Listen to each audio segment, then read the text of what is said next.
Le malt produit par les industriels est fourni ensuite aux brasseries artisanales qui produisent de la bière locale mais qui n'a de local que l'eau. Bonjour, je m'appelle Laurent Coursière, j'ai 50 ans et je suis malteur à La Sauzière-Saint-Jean, une petite commune dans le Tarn à côté de Salvagnac.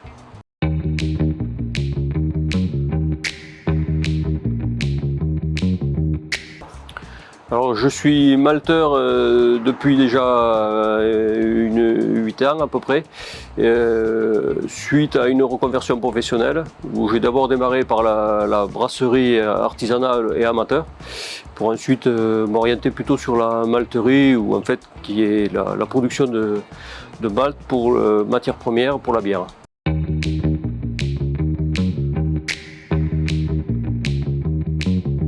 La malterie historique et industrielle, donc depuis plusieurs décennies, et il n'y a absolument pas de malterie artisanale. Et donc l'objectif de la malterie, c'est de relocaliser la production de malt pour fournir les brasseries de la région.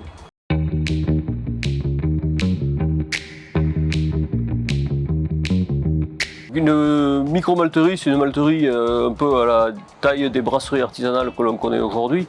Donc il y a une production très limitée par rapport à ce que font les industriels. Moi je produis à peu près 350 tonnes de malt par an, comparé à un industriel qui en fait 100 ou 200 ou 300 fois plus que moi.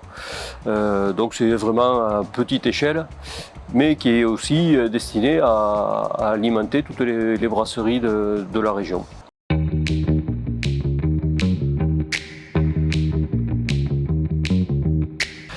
Donc, la malterie, en fait, ça consiste à faire germer du grain, donc principalement de l'orge. Donc c'est une germination, le process complet dure une dizaine de jours. Et donc pendant ces 10 jours-là, on est obligé il y a une partie de manipulation de grains et ensuite une partie de contrôle. Donc c'est une germination dans des conditions assez particulières de température, d'humidité, qu'on est obligé de contrôler régulièrement. Donc c'est un travail au quotidien. À peu près toute l'année, quoi. Donc aujourd'hui je travaille principalement pour la brasserie artisanale, donc des petites brasseries, petites moyennes brasseries, principalement dans la région sud-ouest, même si j'ai quelques clients sur toute la France.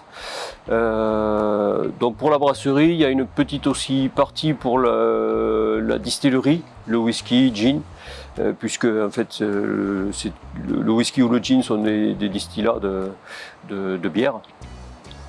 Et ensuite un tout petit peu aussi pour la panification, pour le pain.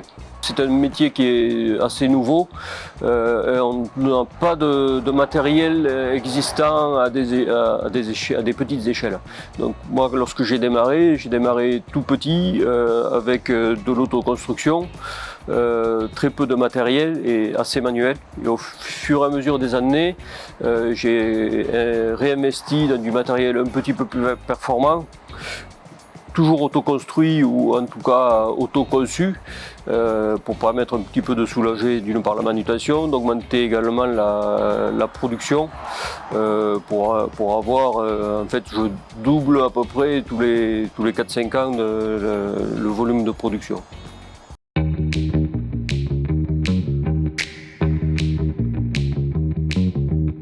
Alors il y a eu un essor ces 10 dernières années de la brasserie artisanale dont j'ai bénéficié en fait, puisque la demande en malt local augmente chaque année. Et en fait ce qui est important de faire comprendre aux consommateurs de bière, c'est que la bière contient beaucoup d'eau et un petit peu de malt et très peu de houblon.